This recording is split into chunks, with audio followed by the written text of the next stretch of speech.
अगर औरत मर्द को देखकर होंठ काटने लगे तो ये वाज़ेह निशानी है कि वो उस मर्द से प्यार करने लगी और इसी सूरत में माँ को चाहिए कि वो उसके साथ नजदीक बनाए और रखे और किसी न किसी बहाने बातचीत करे और बढ़ाई जाए, आपकी तारीफ करे और उसे बोलते ड्रेस कैसी अच्छी लग रही है, बहुत अच्छी लग रही है।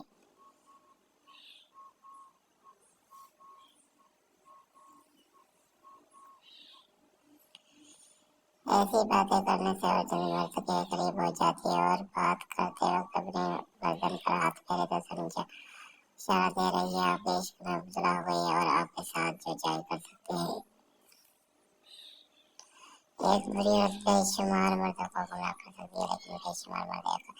मिलकर एक अच्छी औरत को गुमराह नहीं कर सकते। मर्द उस वक्त अपनी औरत को छोड़कर दूसरी औरत के पीछे जाता है जब अपनी औरत से बताए सुनाए और परेशान करने लगे और फिर करना छोड़ दे सकून का नया ढूंढने की कोशिश करता है।